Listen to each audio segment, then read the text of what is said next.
ٹھیک ہے، تھوڑا اس کو آگے کر لینا، یہ گر رہا ہے تو پیچھے کر لیں اس کو۔ اچھا ٹھیک ہے۔ السلام علیکم ورحمۃ اللہ وبرکاتہ۔ ان الحمد للہ نحمده ونستعینه ونستغفره ونعوذ باللہ من شرور انفسنا وسیئات اعمالنا، من يهده اللہ فلا مضل له ومن يضلل فلا هادي له، واشهد ان لا اله الا الله وحده لا شريك له، واشهد ان محمدا عبده ورسوله، اما بعد فان خير الحديث كتاب الله وخير الهدي هدي محمد صلی اللہ علیہ وسلم،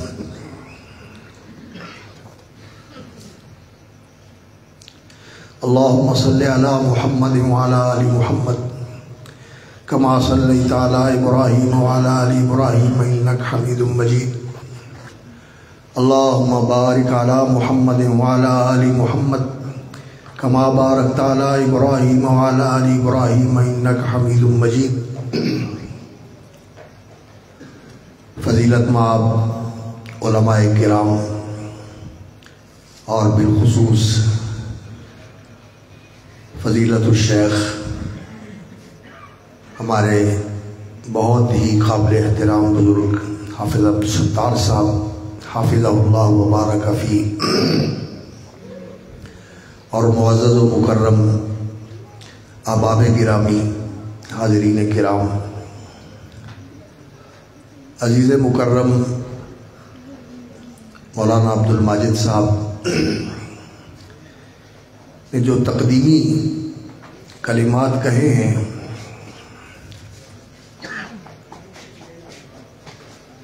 جو شخصیات یہاں تشریف لاتی رہیں اور ان کے خطابات اور ان کی یہاں گھڑیاں جو بسر ہوئیں، ان کے اثرات کا فیض اور اثر آج بھی محسوس ہوتا ہے۔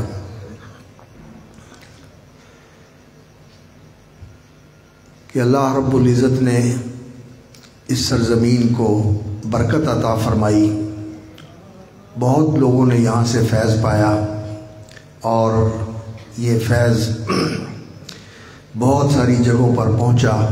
اور وہاں اللہ رب العزت نے اس کو برگوبار اور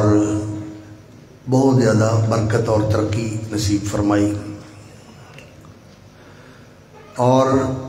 میرے متعلق جو عزیز مکرم نے کلمات کہے ہیں، اللہ تعالیٰ مجھے بھی معاف کرے اور ان کو بھی معاف کرے، میں قطعاً اس کا مستحق نہیں ہوں۔ اور دکھ ہوتا ہے کہ خلت الدیار فسدت غیر مسود ومن الشقاء تفردی بالسوددی،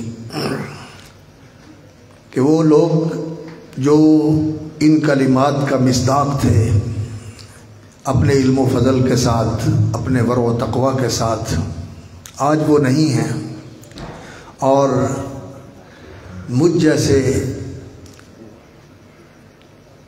ناقص اور پر تقصیر کے متعلق لوگ اس طرح کی باتیں کرتے ہیں۔ اور حقیقت یہ ہے کہ ہمیں بحیثیت اہل الحدیث کے، کہ ہم جس منہج کے وارث ہیں اور جس فکر کے حامل ہیں، ہمیں اس بات کے لیے بہت زیادہ کوشش کرنی چاہیے اور اس کا اہتمام کرنا چاہیے کہ ہم جن بزرگوں کے وارث ہیں، جنہوں نے اس بر صغیر کے اندر توحید اور سنت کی روشنی کو عام کیا، اور تمسک بالدین اور رجوع الی اللہ، اور اس دنیا کے اندر آخرت کی فکر والی زندگی گزار کے اپنے اپنے علاقوں میں ایسے عملی نمونے پیش کیے تھے کہ لوگ واقعتاً ان کو دیکھ کر یہ کہتے تھے کہ یہ لوگ صحابہ کی یادگار ہیں۔ آج ہم میں وہ چیز نہیں رہی اور دوسروں کا اثر ہمارے اوپر بھی آ گیا، اور بہت ساری جو ہماری امتیازی خوبیاں تھیں وہ آہستہ آہستہ کمزور ہوتی ہوتی مفقود ہو رہی ہیں، ناپید ہو رہی ہیں۔ اور بالخصوص جو ہمارے علماء تھے، جو ان کا رسوخ تھا، جو ان کی جامعیت تھی، اور علم کے ساتھ جو عمل تھا، اور علم و عمل کے ساتھ جو زہد و تقویٰ تھا، آج اس میں بہت زیادہ کمی آ چکی ہے۔ ہمیں اس کمی کو دور کرنے اور اس نقص کی تلافی کرنے کی کوشش کرنی چاہیے۔ میرے دائیں بائیں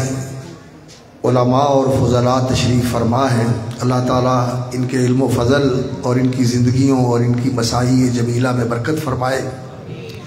کہ یہ اس جماعت کو اور اس گروہ کو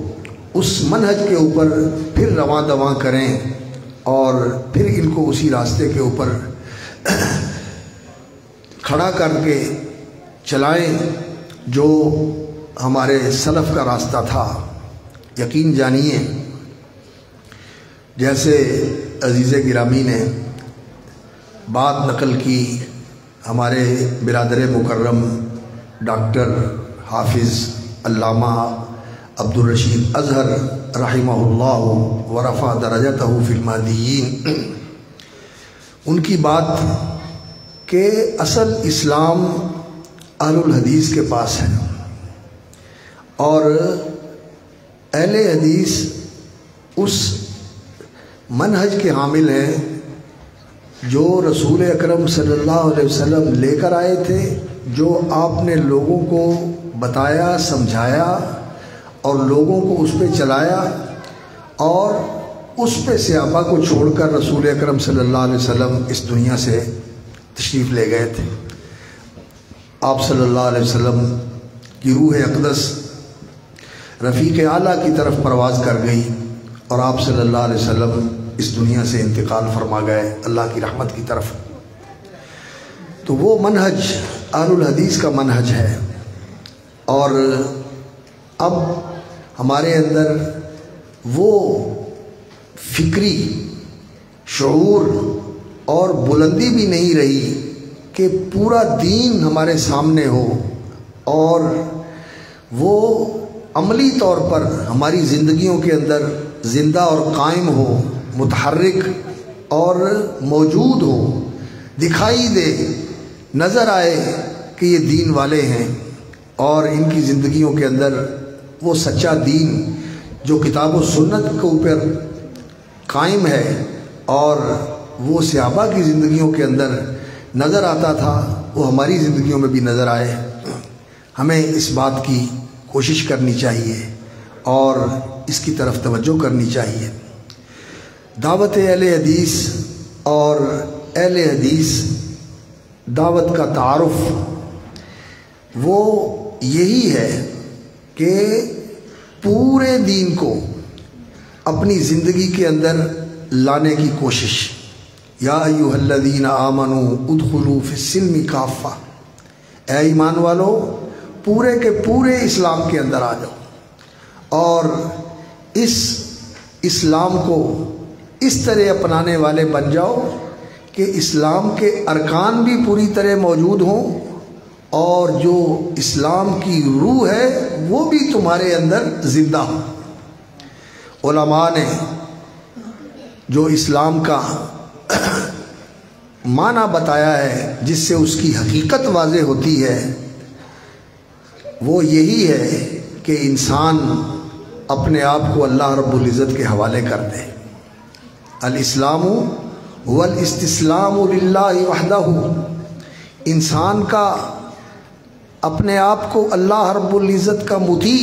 اور فرما بردار بنا دینا۔ اور اللہ رب العزت کے ہر حکم کی تعمیل کے لیے ہر وقت انسان کا تیار ہونا. جب بھی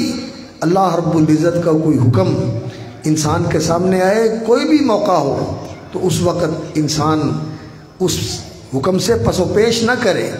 بلکہ اس کی تعمیل اور اس کی تنفیذ کے اندر سرگرم ہو. الاستسلام للہ وحدہ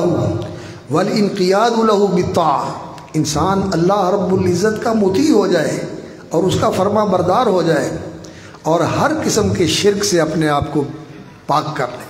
اپنی زندگی سے شرک نکال دے. آج یہ سمجھا جاتا ہے کہ شرک صرف قبر پرستی ہے. کوئی شک نہیں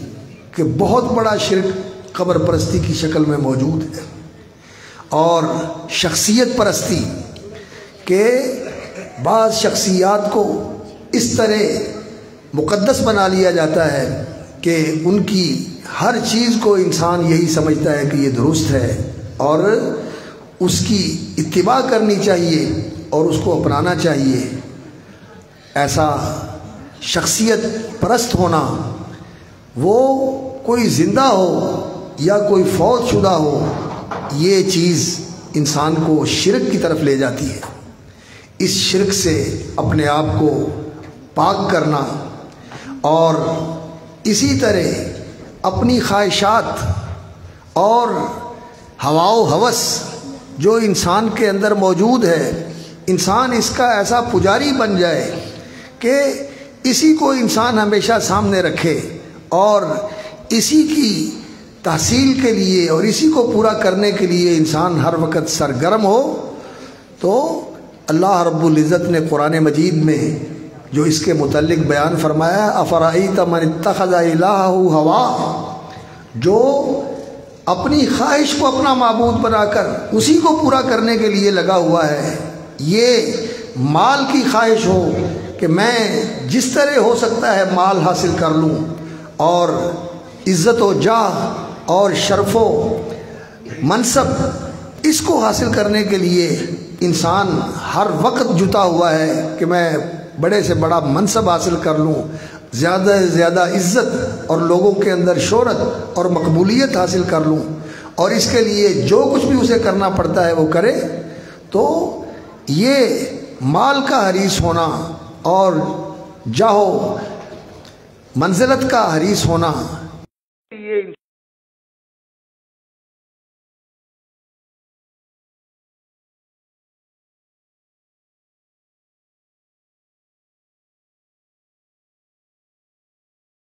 کہ اہل حدیث کا یہ نقطہ آغاز ہے اور یہ ان کے منہج کی اساس ہے، اور یہی نقطہ آغاز ہے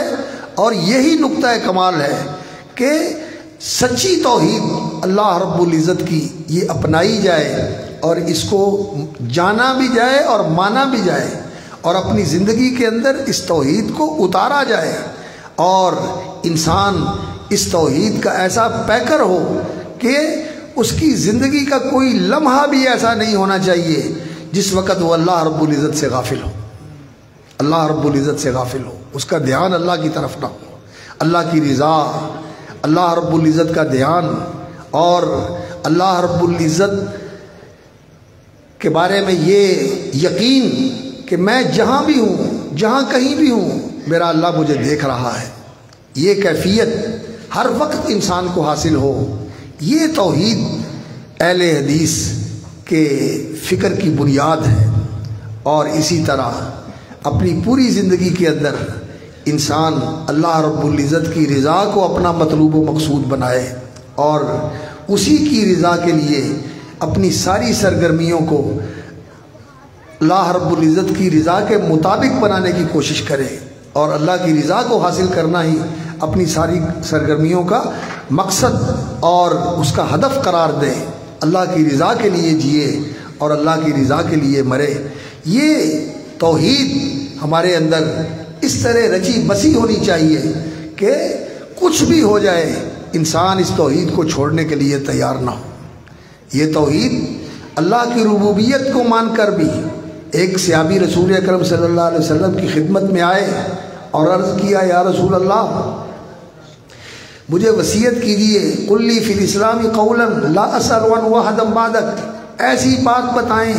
جس کے بعد مجھے کسی سے پوچھنے کی ضرورت نہ رہے۔ تو رسول اکرم صلی اللہ علیہ وسلم نے جو نصیحت فرمائی، جو وصیت فرمائی، اس کی روایت میں دو طرح کے الفاظ ہیں، قل آمنت باللہ ثم استقم، یہ عام روایت ہے کہ یہ کہو کہ میں اللہ پر ایمان لے آیا اور پھر اس بات کے اوپر پکے ہو جاؤ۔ اور دوسری روایت میں یہ الفاظ ہیں قل ربی اللہ، کہو اللہ میرا رب ہے اور پھر اس بات کے اوپر پکے ہو جاؤ۔ اللہ پر ایمان لاؤ، اللہ رب العزت کو اپنا رب مان لو، اور یہ وہ عہد الست ہے جو ہم اللہ رب العزت کے ساتھ باندھ کے اس دنیا میں آئے ہوئے ہیں۔ الست بربکم قالوا بلا شہدنا ان تقولوا یوم القیامت انا کنا عن ھذا غافلین، پوری زندگی اس عہد کی پاسداری کرنی ہے اور اس عہد سے وفا کرنی ہے، اور اس عہد کی روشنی میں ہم نے اپنی پوری زندگی بسر کرنی ہے۔ یہ عہد الست، ربی اللہ، یہ اللہ میرا رب ہے، میرا پالنہار وہ ہے، میرا مالک وہ ہے، میرا رازق وہ ہے، میرا خالق وہ ہے، میرا سب کچھ، میری ہر چیز کی باغ ڈور اس کے ہاتھ میں ہے، وَإِلَيْهِ يُرْجَعُ الْأَمْرُ كُلُّهُ، ہر چیز کی باغ ڈور اس کے ہاتھ میں ہے، ہر چیز کا کنٹرول اس کے ہاتھ میں ہے۔ فَاعْبُدْهُ وَتَوَكَّلْ عَلَيْهِ، تو اسی کی عبادت کرنا اور اسی کے اوپر بھروسہ کرنا اور اسی کو فَاتَّخِذْهُ وَكِيلًا، اپنے سارے کاموں کا کارساز اسی کو بنانا اور اسی کے اوپر اعتماد کرنا اور اسی کے اوپر بھروسہ رکھنا اور اسی سے ساری امیدیں وابستہ کرنا، اور جب کبھی ضرورت پیش آئے تو اسی کے آگے ہاتھ پھیلانا، اسی کے آگے جھولی پھیلانا، اسی کی چوکھٹ پہ آ کے سر جھکانا، اور اسی کے در پہ آ کے بیٹھ جانا، جیسے ہماری زبان میں کہتے ہیں کہ اس کا دروازہ لازم پکڑ لینا، اس کی چوکھٹ پہ آ کے بیٹھ جانا کہ میں تیرے در کا سوالی اور فقیر اور تیرے گھر کا بکاری ہوں، میں کہاں جاؤں۔ تو یہ توحید ہماری خالص توحید ہونی چاہیے، اور خواہش پرستی، مفادات پرستی، شخصیت پرستی، وہ سیاسی شخصیت پرستی ہو یا وہ دینی شخصیت پرستی ہو یا کسی فکر اور فلسفے کے اندر انسان کسی کو اس طرح اس کا پرستار بن جائے اور اس کو دیوتا بنا لے، یہ ساری چیزیں جو ہیں توحید کو مخدوش کرنے والی ہیں۔ ان سارے قسم کے شرک کی آلائشوں سے انسان کو اپنے آپ کو پاک کرنا ہے۔ توحید خالص یہ منہج اہل حدیث اور فکر اہل حدیث کی بنیاد اور اساس ہے، اسی کے اوپر یہ دین کھڑا ہوتا ہے، اور ساری نیکیوں کی جڑ بنیاد یہ توحید ہے۔ اگر توحید خالص نہ ہو تو آدمی کچھ بھی کر لے، انسان کو اس عمل کی برکات نہیں ملتی، اس کے اثرات اور ثمرات انسان کو حاصل نہیں ہوتے جب تک یہ توحید موجود نہ ہو۔ اس لیے رسول اکرم صلی اللہ علیہ وسلم نے جب حضرت معاذ بن جبل کو یمن میں بھیجا تھا تو صحیح بخاری کے اندر جو الفاظ امام بخاری رحمۃ اللہ علیہ نے نقل کیے ہیں، فرمایا اہل کتاب کے پاس جا رہے ہو، سب سے پہلے جو ان کو دعوت دینی ہے ان کو اس بات کی دعوت ہو کہ وہ اللہ کی عبادت کریں، اور دوسری روایت کے اندر اسی کے اندر یہ الفاظ ہیں فَلْتَدْعُوهُمْ إِلَىٰ يُوَحِّدُ اللَّهَ، کہ وہ اللہ رب العزت کی توحید مانے، یعنی اس کی عبادت اس کی توحید کے ساتھ ہو۔ اور توحید جو ہے اس کے اندر دو چیزیں ہیں، ایک تو یہ کہ اللہ رب العزت کی ایسی معرفت ہو کہ انسان اللہ رب العزت کے برابر، اس کے ہمسر کسی کو بھی نہ سمجھے۔ اللہ خالق ہے اور ساری خوبیوں اور کمالات سے متصف ہے،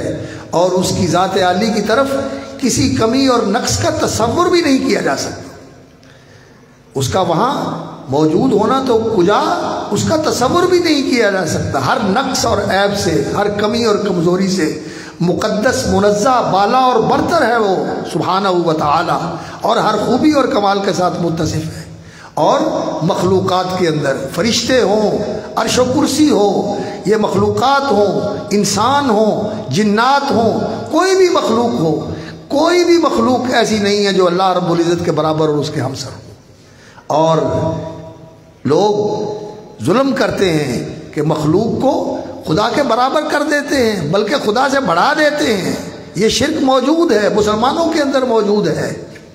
جب لوگ کسی کی محبت کے اندر غلو کرتے ہیں تو اللہ کے بندوں کو خدا بنا دیتے ہیں، جیسے عیسائیوں نے کیا، عیسیٰ علیہ الصلوۃ والسلام کو خود خدا بنا دیا۔ لقد کفر الذین قالوا ان اللہ هو المسیح ابن مریم، اللہ ہی مسیح ابن مریم ہے۔ تو لوگوں کے اندر ایسے لوگ موجود ہیں جو کہتے ہیں کہ احد اور احمد یہ صرف میم کا پردہ ہے، دونوں ایک ہیں۔ احمد اور احد میم کا پردہ ہے، اصل میں دونوں ایک ہیں۔ اس طرح کی باتیں لوگ کرتے ہیں، غلو کی باتیں۔ ان باتوں کو سمجھنا اور ان سے اپنے عقیدے کو محفوظ رکھنا اور اس صحیح عقیدے کی دعوت دینا، اس عقیدے کو لوگوں کے اندر پھیلانے کی کوشش کرنا، اہل حدیث کا یہ امتیاز تھا۔ انہوں نے پورے بر صغیر کے اندر، وہ بہار ہو، وہ بنگال ہو، وہ اقصائے ہند کے وہ جنوبی علاقے ہوں، یا وہ سندھ کی سرزمین ہو، یا بلوچستان ہو، یا پنجاب کا یہ علاقہ ہو، لکھوں کا علاقہ، وزیر آباد کا علاقہ، جہلم کا علاقہ، ان علاقوں کے اندر اللہ کے بندوں نے بیٹھ کر اس توحید کا سبق دیا ہے اور اس توحید کا نور پھیلایا ہے۔ اور آج یہ چیز ہمارے بیانات میں بھی نہیں آتی، اور ماحول ایسا بن گیا ہے کہ اگر یہ بات کی جائے تو لوگ کہتے ہیں جی یہ ایسی باتیں کرتے ہیں جس سے نفرت پھیلتی ہے۔ میرے بھائیوں، توحید کے ساتھ الفت پھیلتی ہے۔ شرک جو ہے یہ عداوتیں اور نفرتیں پیدا کرنے والی چیز ہے، اور توحید جو ہے یہی امت کے اندر وحدت پیدا کرنے والی چیز ہے۔ ایک رب کے بندے ہو، ایک رب کو مانو اور اسے اپنا خالق، مالک، رازق، نفع نقصان کا مالک مانو، اور اپنی ساری حوائج کے اندر، ضروریات کے اندر اسی کی طرف رجوع کرو اور اس کی چوکٹ پہ آ کے جھکو۔ اور جب کوئی نظر دینی ہو، کوئی نیاز دینی ہو، کوئی تشکر و امتنان کے اظہار کے لیے کوئی چیز پیش کرنی ہو تو اسی کے لیے پیش کرو کہ سب کچھ دیا ہوا اسی کا ہے، اور شکر بھی اسی کا کرنا چاہیے۔ وما بکم من نعمت فمن اللہ، ساری نعمتیں اللہ رب العزت نے عطا فرمائی ہیں، دینے والا وہ، اور شکر کے کلمات انسان دوسروں کے لیے ادا کرتا پھرے۔ یہ کتنا بڑا ظلم ہے۔ ان الانسان لظلوم کفار، انسان بڑا ظالم اور انسان بڑا ناشکرا ہے۔ اللہ کی نعمتیں دوسروں کی نام کر دیتا ہے کہ یہ ان کی نظر کرم ہے، یہ ان کی عنایت ہے۔ توحید کو خالص کیجیے، اور خاص طور پر توحید کے اندر علم و معرفت کی توحید، اور دوسری طلب و قصد کی توحید۔ طلب و قصد کی توحید کیا ہے؟ کہ اللہ رب العزت کی رضا کو اپنا مقصود و مطلوب بناؤ، جو کام کرو اس کی رضا کے لیے کرو۔ میرے زندگی کے جتنے بھی کام ہیں وہ سب اس لیے ہوں کہ میرا مالک مجھ سے راضی ہو جائے، میرا مالک مجھ سے خوش ہو جائے، اس کی خوشنودی مجھے نصیب ہو جائے، وہ راضی ہو جائے تو میرے سارے کام سنور گئے۔ اور اگر میں اسے نہ راضی کر سکا تو میری زندگی ناکام اور میری زندگی خیبت و خسران والی زندگی ہے، وہ خائب و خاسر زندگی ہے۔ اللہ رب العزت کی رضا کو مقصود بنا کے اللہ رب العزت کی رضا حاصل کرنے کی انسان کوشش کرے، اور اس کا راستہ یہ ہے کہ اللہ رب العزت کی سچی معرفت حاصل کر کے انسان کا اللہ کے ساتھ ایسا تعلق قائم ہو جائے جو اللہ رب العزت نے قرآن مجید میں فرمایا وَاعْتَصِمُوا بِاللَّهِ، اللہ رب العزت کے ساتھ چمٹ جاؤ، اللہ رب العزت کو مضبوطی کے ساتھ اس کے تعلق کو اور اللہ کی بندگی کے اس رشتے کو ایسا مضبوط بنا لو کہ تو بندہ ہے اور وہ تیرا معبود ہے، تو محتاج ہے اور وہ غنی ہے، تو فقیر ہے اور وہ دینے والا ہے، وہ داتا ہے، وہ نوازنے والا ہے۔ یہ تیرا تعلق اللہ رب العزت کے ساتھ ایسا مضبوط ہو جائے کہ سارے تعلقات سے بڑھ کر یہی تعلق ہونا چاہیے، عبدیت کا تعلق، عبودیت کا تعلق، بندگی کا تعلق، اور اس تعلق کی جان اور اس کی روح جو ہے وہ اللہ کی محبت ہے، وہ اللہ رب العزت کی محبت ہے، وہ اللہ رب العزت کے ساتھ انسان کا وہ پیار ہے کہ جس کے اندر ہر وقت یہ جذبہ ہو کہ میں تیرے لیے قربان ہو جاؤں، میرا سب کچھ تیرے لیے قربان ہو جائے۔ ان صلاتی و نسکی و محیایا و مماتی للہ رب العالمین لا شریک لہ وبذالک امرت وانا اول المسلمین۔ یہ منہج ہے، یہ منہج ہے اہل الحدیث کا، اور میں اپنے آپ کو ٹٹولوں، اپنے گریبان میں منہ ڈال کے دیکھوں، اپنے اندر جھانک کے دیکھوں، اور ہم میں سے ہر آدمی اپنا محاسبہ کروں کہ یہ توحید کہاں تک میرے اندر موجود ہے۔ میرے بھائیوں، اسلام یقین جانیے اگر زندہ ہوتا ہے تو وہ کردار کے ساتھ زندہ ہوتا ہے۔ اسلام کی دعوت کردار کے ساتھ پھیلتی ہے، لوگ کردار دیکھتے ہیں۔ آج باتیں تو ہیں، کتابیں بھی ہیں، ادارے بھی ہیں، لیکن وہ جو رسول اکرم صلی اللہ علیہ وسلم نے فرمایا تھا کہ یرفع العلم وینقص العمل، وہ دور آ گیا کہ وہ علم اٹھ گیا۔ کون سا علم اٹھ گیا؟ معلومات کا علم نہیں، معلومات ڈھیر ہیں، ہر آدمی کے پاس موبائل کے اندر ساری معلومات جمع ہیں، لائبریریاں بھری پڑی ہیں معلومات کے ساتھ۔ وہ جو علم اٹھ گیا وہ یقین والا علم تھا، جس علم کے ساتھ انسان کے اندر یقین پیدا ہوتا تھا۔ آج وہ یقین نہیں رہا، آج وہ یقین نہیں رہا، اس علم کے ساتھ وہ یقین نہیں رہا۔ اور صحابہ کا امتیاز کیا تھا؟ ان کو اس علم کا یقین تھا۔ رسول اکرم صلی اللہ علیہ وسلم کا فرمان ہے کہ صلاح اول هذه الامتی بالزہادۃ والیقین، اس امت کے پہلے طبقے کا سدھار اور ان کا بناؤ اور ان کا سنورنا اگر کسی چیز کے ساتھ ہوا تھا تو وہ یہ تھی بالزہادہ، ایک تو ان کے دل سے دنیا کی محبت نکل گئی تھی، دنیا کے بجائے آخرت ان کا مطلوب تھا، اور آخرت کی کامیابی ان کی زندگی کا مقصود تھا۔ وہ آخرت کے لیے جیتے تھے اور آخرت کے لیے کام کرتے تھے، کیونکہ آخرت میں اللہ رب العزت کی رضا ملنے والی ہے، اللہ کی رحمت اور اللہ کی عنایات اور اس کی نوازشات حاصل ہونے والی ہیں، اور سب سے بڑھ کر اللہ کا دیدار ہونے والا ہے، اللہ رب العزت سے ملاقات ہونے والی ہے۔ اور دوسری جو ان کی خوبی تھی کہ ان کا علم یقین آفرین علم تھا، یقین تھا۔ اور آج ہماری اصل کمزوری یہ ہے کہ ہمارے اندر یقین کا ضعف آ گیا، یقین کی کمی آ گئی، یقین کی کمزوری آ گئی۔ یقین پیدا کرے غافل، یقین سے ہاتھ آتی ہے وہ درویشی کہ جس کے سامنے جھکتی ہے فغفوری۔ مجھے اقبال نے کہا ہے نا کہ یقین والا علم پیدا کرنے کی ضرورت ہے، جس علم سے انسان کے اندر یقین پیدا ہو جائے، اللہ کی باتوں کا یقین، اللہ کے وعدوں کا یقین، اللہ کی وعیدوں کا یقین، رسول اکرم صلی اللہ علیہ وسلم کے فرامین کی جو برکات ہیں ان کا یقین انسان کے اندر پیدا ہو جائے۔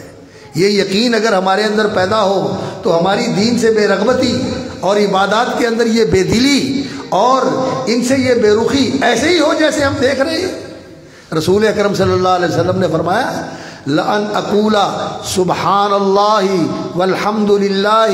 وَلَا إِلَهَ إِلَّا اللَّهُ وَاللَّهُ أَكْبَرُ۔ سبحان اللہ آپ بھی کہیں،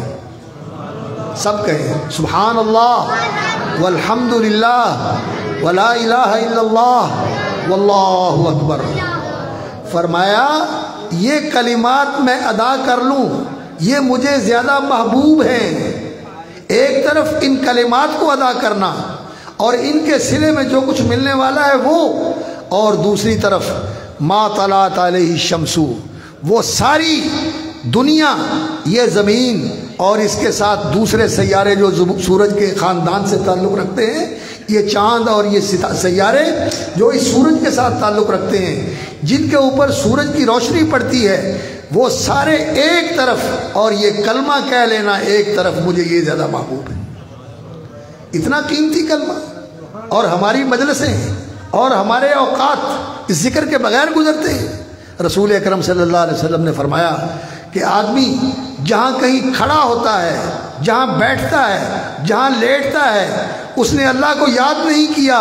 اللہ کے رسول صلی اللہ علیہ وسلم پر درود نہیں پڑھا، یہ کھڑا ہونا، یہ بیٹھنا، یہ لیٹنا، یہ گھڑی اس کی عمر کی ضائع ہو گئی، ضائع بھی ہو گئی، اور کل قیامت کے دن اس کی حسرت اور افسوس بھی اس کو پریشان کرے گی کہ میں نے کیسے ضائع کر دیا اس کو۔ اور ہمارا کتنا وقت ضائع ہوتا ہے کن چیزوں کے اندر، لغویات کے اندر، فضولیات کے اندر، اور اللہ رب العزت معاف فرمائے معاصی کے اندر ہمارا وقت ضائع ہوتا ہے۔ تو اللہ کی توحید جو ہے یہ جب انسان کے اندر راسخ ہوتی ہے تو پھر انسان جو ہے وہ اللہ رب العزت کو اپنا مطلوب و مقصود بنا کر اس کی محبت سے سرشار ہوتا ہے، اس کی محبت میں جیتا ہے، اور اس کی محبت پھر اس کے دل میں ایسی ہوتی ہے کہ انسان ہر وقت اس کے دل میں اس کا محبوب بستا ہے اور اس کی زبان پہ اس کا نام ہوتا ہے اور اس کے ہر عمل کے اندر اسی کا دھیان ہوتا ہے اور وہی مطلوب و مقصود ہوتا ہے اور اسی کی رضا اس کی زندگی کا محور اور مدار ہوتی ہے کہ میں اسی کے لیے جی رہا ہوں اور اسی کے لیے سب کچھ کر رہا ہوں کہ وہ مجھ سے راضی ہو جائے اور وہ بھی پھر اس پہ راضی ہوتا ہے۔ رضیت باللہ ربا،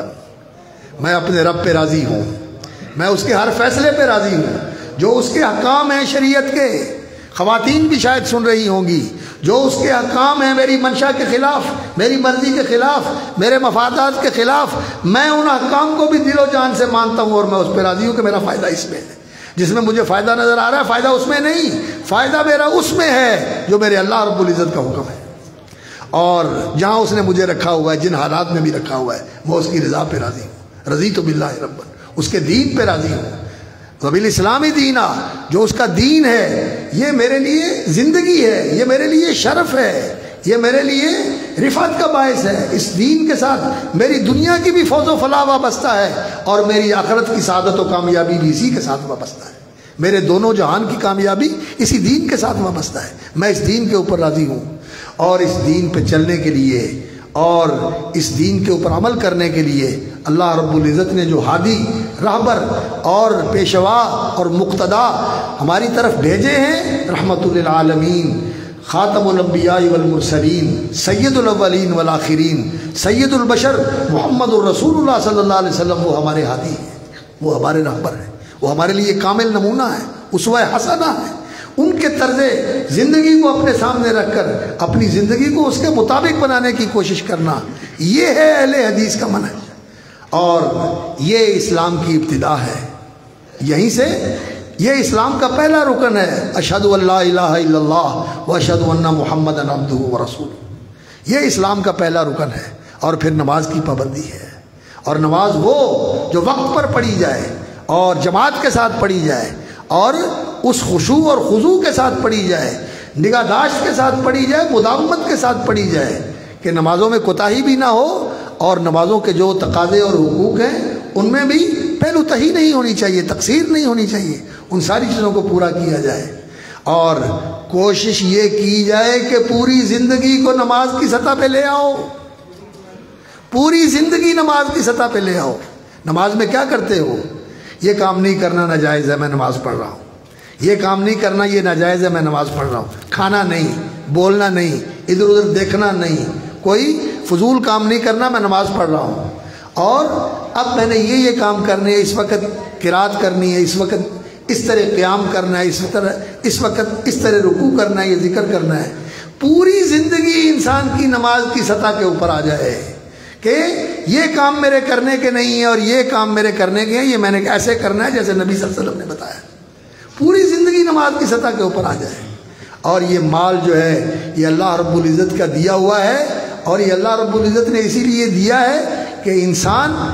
کو ویسے اس مال سے محبت ہے فطرتاً، وَإِنَّهُ لِحُبِّ الْخَيْرِ لَشَدِيدٌ، انسان پیسے کا بڑا پیار کرنے والا ہے، لیکن یہ پیار ایسا نہیں ہونا چاہیے کہ یہ اللہ رب العزت کے پیار پہ غالب آ جائے، کہ انسان اس کو خدا سے بڑھ کر محبوب سمجھنے لگے۔ جب اس کا نام آئے، اس کے دین کا کوئی کام آئے اور اس کی طرف سے کوئی پیغام آئے کہ یہاں لگاؤ یہ مال، تو پھر انسان دل کی خوشی کے ساتھ یہ مال خرچ کرنے والا ہو، اللہ کے بندوں کے اوپر بھی، اللہ کے کاموں کے اوپر بھی، اللہ کے دین کے اوپر بھی،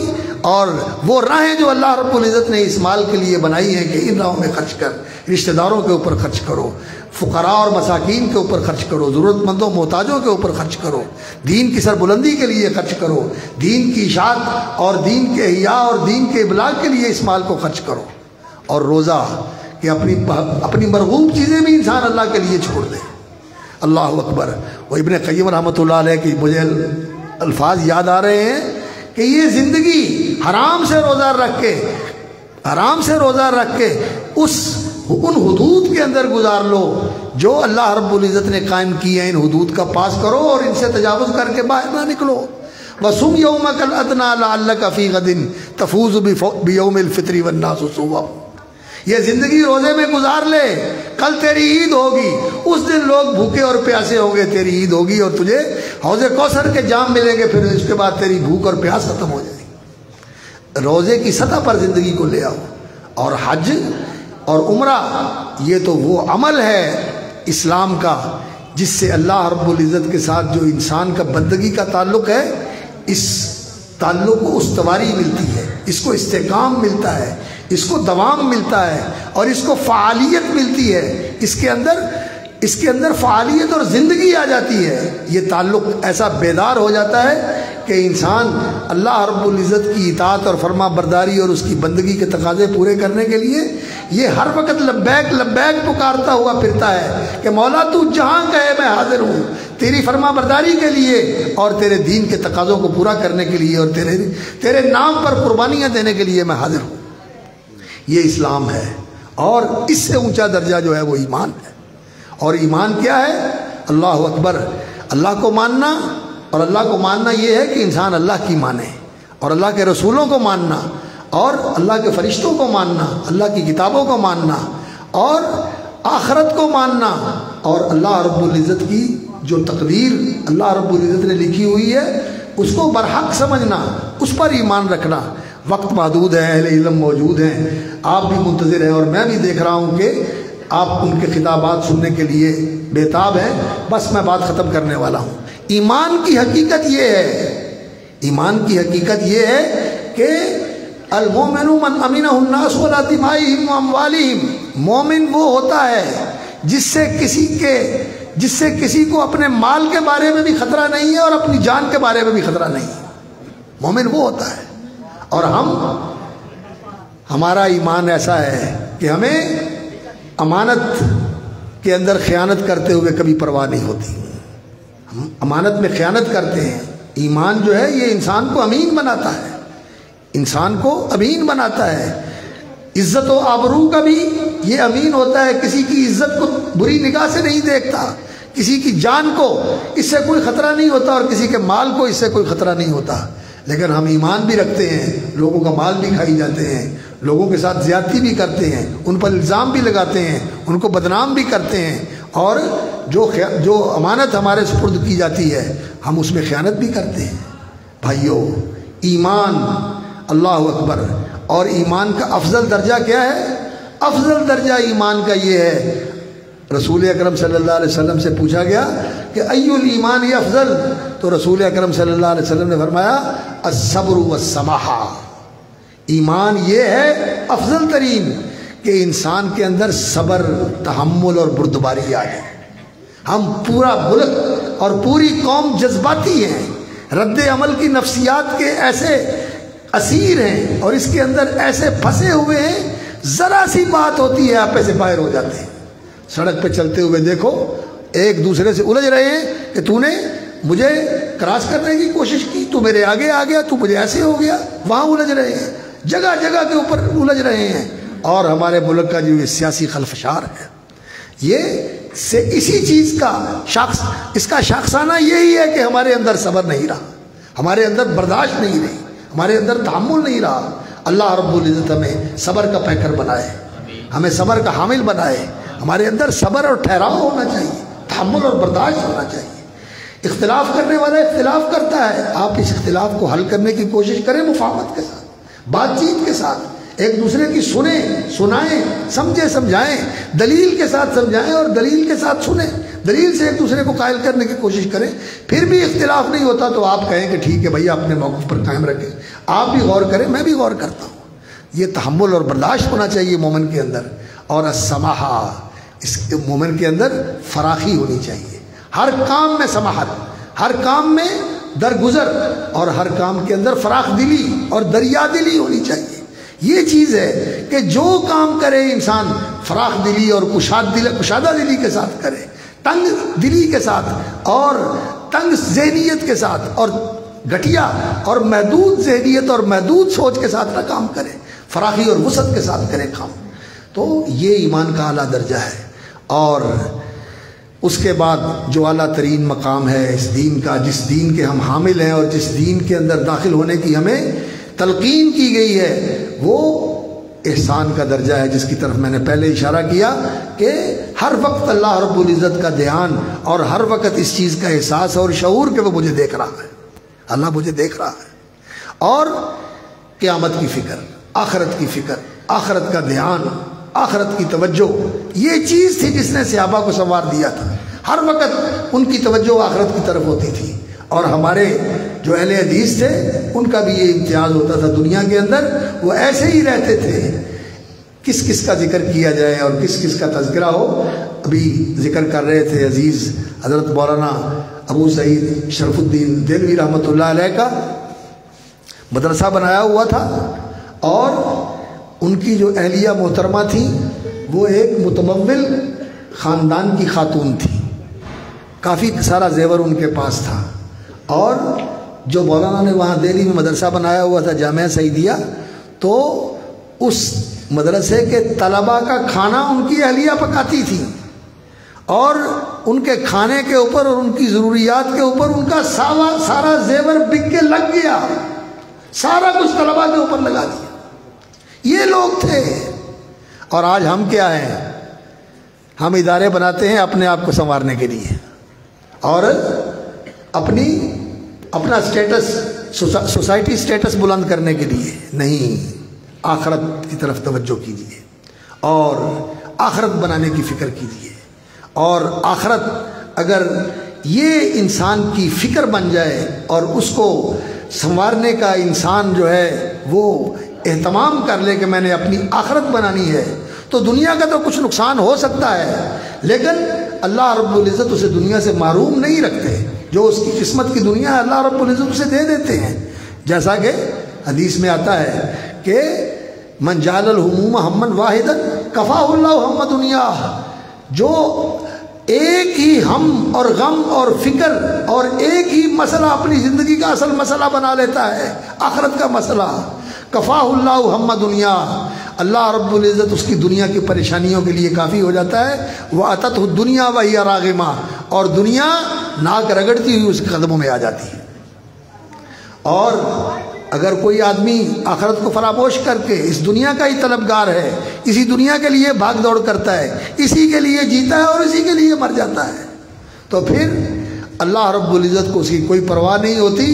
وَمَن تَشَعَبَتْ بِهِ الْهُمُومُ لَمْ يُبَالِ اللَّهُ فِي أَيِّ أَوْدِيَتِهَا هَلَكَ، جو ادھر ادھر چیزوں کے اندر بکھرا ہوا ہے کہ زمین بنا لوں میں، فلاں بنا لوں میں، یہ کر لوں میں، وہ کر لوں، تو پھر اللہ رب العزت کو بھی پرواہ نہیں ہوتی۔ کسی چیز میں کھو کے دنیا سے چلا جائے، جہاں جاتا ہے جا کے مر جائے، اللہ کو پرواہ نہیں ہوتی۔ اور ملتا اس کو وہی ہے جو ماں کے پیٹ سے قسمت لکھوا کے آیا ہوا ہے، اس سے زیادہ نہیں ملتا انسان کو، جتنی مرضی بھاگ دوڑ کر لے۔ تو آخرت کی فکر، احسان کے پیکر، ایمان کی حقیقت کو اپنے دل میں اتارے ہوئے اور اسلام کے التزام کرنے والے، توحید کو خالص کرنے والے، سنت کا اتباع کرنے والے، اور رسول اکرم صلی اللہ علیہ وسلم کی سیرت کو اپنی زندگیوں کے اندر لے کے آنے والے، یہ ہے منہج اہل حدیث، یہ ہے فکر اہل حدیث، اور یہ وہ اس جماعت کا منہج اور اس جماعت کا طریقہ ہے جس جماعت کے بارے میں رسول اکرم صلی اللہ علیہ وسلم نے فرمایا تھا علیکم بالجماعہ، اس جماعت کے اندر شامل ہو جاؤ، اس جماعت کو لازم پکڑو اور اس جماعت میں آ جاؤ، اس میں داخل ہو جاؤ، علیکم بالجماعہ، اس جماعت کو لازم پکڑ لو۔ تو لوگوں نے پوچھا من الجماعہ یا رسول اللہ، تو دوسری روایت میں اس کے الفاظ یہ ہیں ما انا علیہ واصحابی،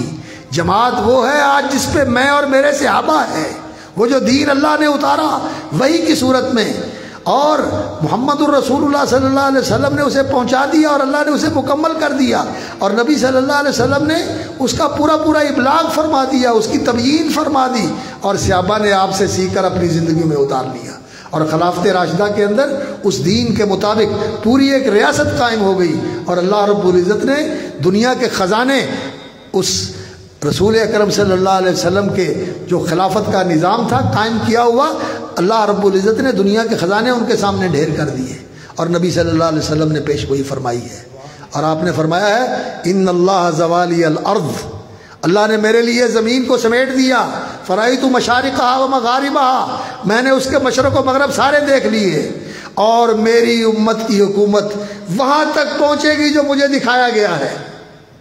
لیکن کیسے پہنچے گی؟ جب ہم اس دین کے اوپر آ جائیں گے، اس طرح جیسے صحابہ اس دین کے اوپر تھے، اور یہی اہل حدیث کی دعوت ہے، اور یہی اہل حدیث کا فکر ہے۔ اللہ رب العزت ہمیں اس فکر کے پرچارک بنائے، علم بردار بنائے، پھیلانے والے بنائے، قول کے ساتھ بھی اور عمل کے ساتھ بھی، سیرت کے ساتھ اور کردار کے ساتھ بھی۔ اور شیخ البانی رحمۃ اللہ علیہ فرمایا کرتے تھے، میں سمجھتا تھا کہ ہمارا اصل بگاڑ جو ہے وہ عقیدے کا ہے، کہ لوگوں کے اندر عقیدے کی کمزوری ہے۔ وہ کہتے ہیں عقیدے کی کمزوری تو ہے، کوئی شک نہیں کہ شرک پھیلا ہوا ہے، بدعات پھیلی ہوئی ہیں لوگوں کے اندر، لیکن اس کے ساتھ ایک بہت بڑا المیہ یہ ہے کہ ہمارے اندر اخلاق بھی نہیں، اسلام والا، ایمان والا اور احسان والا اخلاق نہیں مسلمانوں کے اندر رہ گیا۔ یہ اخلاق بھی اپنے اندر پیدا کرنے کی ضرورت ہے، اور اللہ رب العزت سے میں دعا کرتا ہوں اللہ تعالیٰ حافظ صاحب کی زندگی میں برکت فرمائے، ان کا سایہ عاطفت سلامت رکھے، اور ان کے وجود باوجود سے جو بہاریں لگی ہوئی ہیں اللہ رب العزت ان کو اور زیادہ اللہ رب العزت استمرار بخشے، اور اللہ رب العزت ان کو برکت عطا فرمائے۔ اور میں معذرت خواہ ہوں اپنے فاضل احباب سے جن کی موجودگی میں نے ان کی سمع خراشی کی ہے، اور آپ سے بھی میں آپ کا بھی شکر گزار ہوں کہ آپ نے جو نہ کوئی واعظ ہے، نہ کوئی خطیب ہے، نہ کوئی مقرر ہے، کہ طالب علم آدمی ہے، اس کی گفتگو سنی۔ اللہ رب العزت جو اس میں خیر اور اللہ کی رضا والی بات ہے اس پہ مجھے اور آپ کو عمل کرنے کی توفیق عطا فرمائے، اور اگر کوئی بات ایسی ہے جو اللہ رب العزت کو ناپسند ہے تو اس کے شر سے اللہ تعالیٰ مجھے اور آپ کو محفوظ فرمائے۔ وآخر دعوانا الحمدللہ رب العالمین۔